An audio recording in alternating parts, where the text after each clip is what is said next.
Hey y'all, welcome to my channel. My name is Michelle. I am the owner and soap creator at Washabed Soaps, and I'm coming to you today from my soon to be finished new soap studio. Very excited. But today, we're not making soap in here, so I'm bringing you a video from my other studio of the One Pot Wonder. I just recently entered my first time into the Soap Challenge Club, and I did a video of this is my second attempt. The first one was good, I liked it. Not quite what I was completely looking for. So, follow along. If you like it, can you give it a thumbs up? I'm a new channel, I'm just trying to get people to watch me. So, if you like it and you had fun, give me a thumbs up. I'm working, it'll always be better. I'll be improving, but help a girl out. And if you want to see more and grow with us, then hit the subscribe button and do the little bell thing, and it'll tell you when I upload. Probably shooting for once a week. I'm gonna try to do that. So right now, we're gonna go make some soap. Come on, let's go. Okay, we have started off here with my melted oils, my milk, and my kaolin clay, and I went ahead and added my fragrance oil because I want to keep this fluid, so I added it ahead. Putting in my lye water so the magic will start to happen.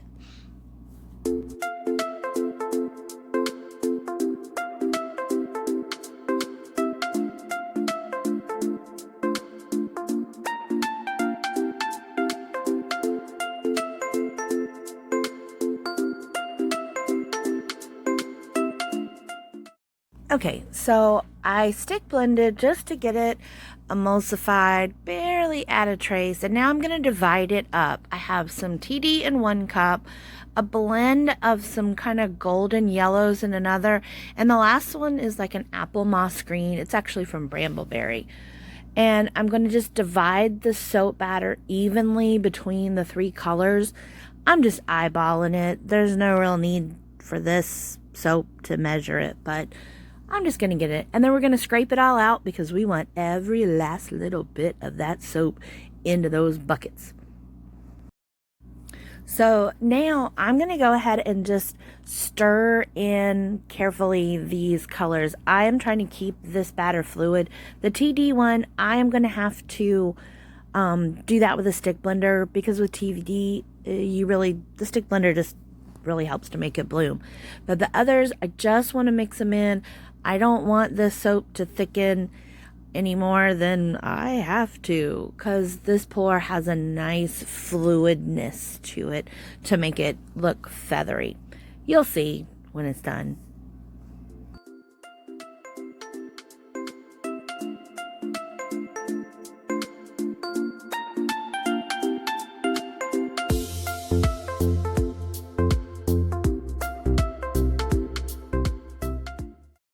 Okay, so now that we've got all of our colors, we're going to get one big bowl, and this is where the One Pot Wonder begins. Wait, the color you want on the top goes in first. I messed that up on the other one that I did. So you just slowly pour down the wall. Make sure your main container is big enough to hold all that soap, because on my first one, it wasn't, and I came kind of close. But we're going to pour each color slowly down the side of the pot. And now, with the green, I'm going to go ahead and scrape all of it out into the main bowl, because I'm not going back to that color again. It's going to be my top, across the top of my soap. So I want all of it in the pot, and you don't want to waste any of that soap, so just scrape it all out that bowl, get it nice and clean. That way you don't have to wash it as much later. The next color is going to be the middle color, and for my soap, I'm going to do the white. So super slowly, I'm going to give it a quick stir. It's a teeny bit thick from sitting. Titanium dioxide will do that. It'll make your soap kind of get thicker. But just give it a stir and it'll usually kind of break itself loose again. But we're going to real slow pour that right down the same spot. We want to float it on top of where the green soap is. So you're not looking to have it penetrate the green and go down, you're like stacking soap on top of each other. It's kind of like you're a soap bartender. Like, you know, those really cool mixed drinks that they make where they stack the alcohol on top. But obviously, don't drink the soap. It's just an analogy. So we're going to pour... Sorry, y'all. I'm rambling. We're going to pour all the white in. I'm going to scrape the bowl out, but I'm going to save back a little bit because I'm going to use it to do some little swirly on top.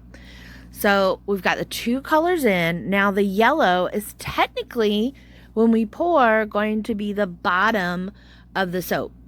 Hopefully, if I do this right. So we're going to, once again, we're going to take and pour the yellow slowly down the side of the bowl, and we're going to float it on top of the white. So watch and enjoy.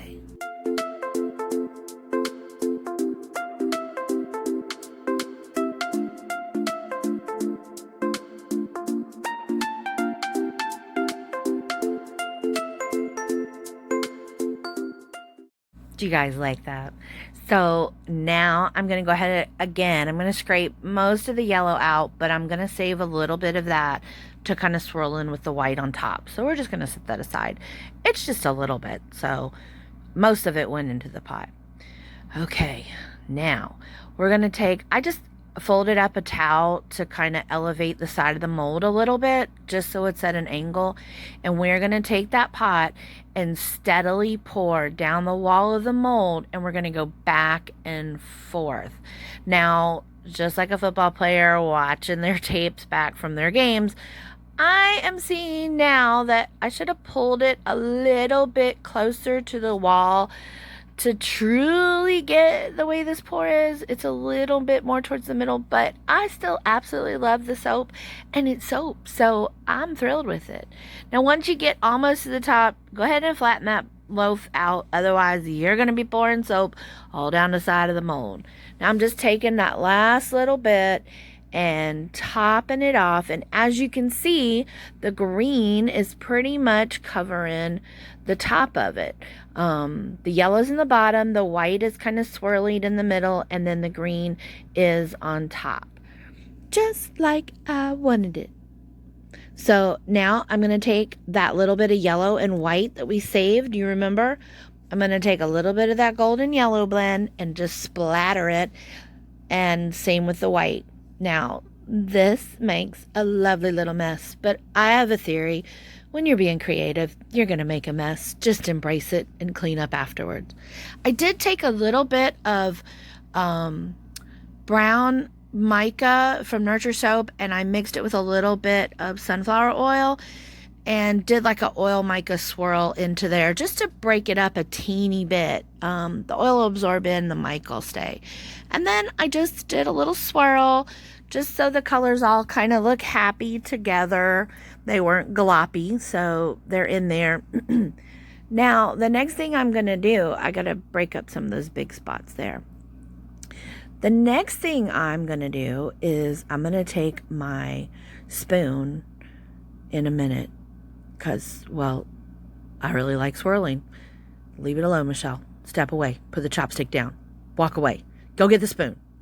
Oh, yeah, the flowers. These are the flowers. I made them with soap dough.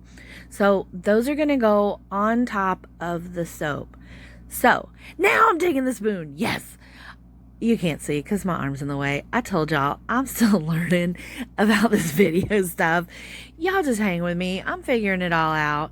Anywho, I'm taking, actually it's a knife, not a spoon, but I'm making the little texture on top.